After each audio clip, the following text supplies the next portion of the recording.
कबूल फरमा।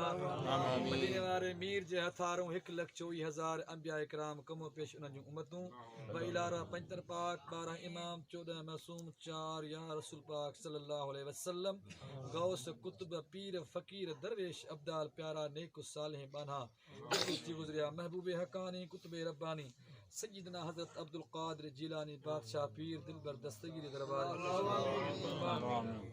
या इलाहुल आलमीन खुसूसन बिलखुसूस हदियतन तोहफतन ही जो तोहफ़ो मिलो ख़त्मन जो दुरूद पाक जो सूरह मुज़म्मिल जो सूरह यासीन जो या जेको भी तुंहिंजे महबूब जी सलात मुंहिंजा मालिक मिठा नातूं जेको कुझु थियो वियो मुंहिंजा मालिक मिठा समूरो सवाब खोखर बिरादर जा जेके बि अहले अज़ीज़ क़रीब मिट माइट अहबाब ही जहान छॾे विया उन्हनि जे अरवाह खे बख़्शो था मुंहिंजा मालिक मिठा हिन जमायत में जेके भी जिन क़ौमुनि वारा वेठा आहिनि उन्हनि जा बि अज़ीज़ क़रीब मिट माइट अहबाब जहान छॾे विया उन्हनि जे अरवाह खे बख़्शो था क़बूल फरमा।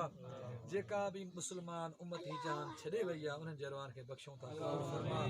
या इलाहुल आलमीन प्यारे हबीब जे सदके तुझे खजाने में का कमी ना आया सभिनी खे पूरो अता फरमा। मुंहिंजा मालिक मिठा अदे नदीम अली अदे सज्जण अदे गफ़ार वारम मुंहिंजा साईं हाजी मोहम्मद अनवर चाचा मोहम्मद पुनहल गॾिजी सजी उन्हनि जे बचड़नि ही सरकार जो मीलाद सजायो मुंहिंजा मालिक मिठा जेको इन में ख़र्च कयूं रुपए रुपए दाणे दाणे जो संदन सभिनी खे अजर अज़ीम अता फरमा। मीलाद जे सदके संदन जे घरनि में भी ईअं ख़ुशियूं अता फरमा। या इलाहुल आलमीन मीलाद जे सदके सभिनी जे घरनि में रिज़्क़ में रोज़ी में बचड़नि में ईमान में माल में बरकतूं ऐं तरक़ी अता फरमा। मुंहिंजा मालिक मिठा प्यारे हबीब जे सदके सारे जहां जो ख़ैर सारे जहां जे बचड़नि कखड़नि जो ख़ैर फरमा देसी परदेसी जो ख़ैर फरमा जादे पेर तारे ख़ैर फरमा। मुंहिंजा मालिक मिठा जेके घरनि में बीमार जेके अस्पतालनि में बीमार तनी सभिनी खे सिहत कामिला मुंहिंजा मालिक मिठा ख़ासि दुआ सभई मुंहिंजा मालिक मिठा हिन ॻोठ जो मुंहिंजा साईं चाचो हाजी यार मोहम्मद सीरियस तबियत में मुंहिंजा मालिक में अस्पताल में दाख़िला महबूब जे मीलाद जे सदके चाचा यार मोहम्मद खे सिहत कुली अता फरमा जेका भी मूंखे तकलीफ़ हुजनि जो तकलीफ़ दूर फरमा ख़ैर ख़ुशी सां सिहत याबी माणे पंहिंजे बचड़नि में अचे मुंहिंजा मालिक मिठा प्यारे हबीब जे सदके हिन मीलाद जे मुहाबे सदन खे सिहत अता फरमा।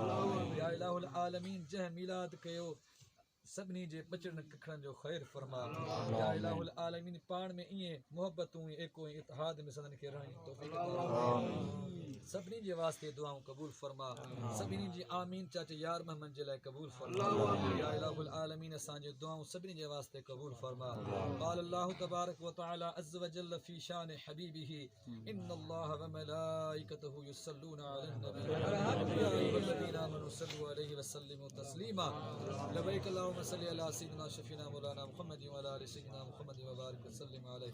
या इलाहुल आलमीन ख़ासि दुआ असांजे विच में अदे नदीम अली जो वालिद साहब मुंहिंजा मालिक चाचा हाजी मोहम्मद मूसो मुंहिंजा मालिक सदन जा दर्जा बुलंद अता फरमा।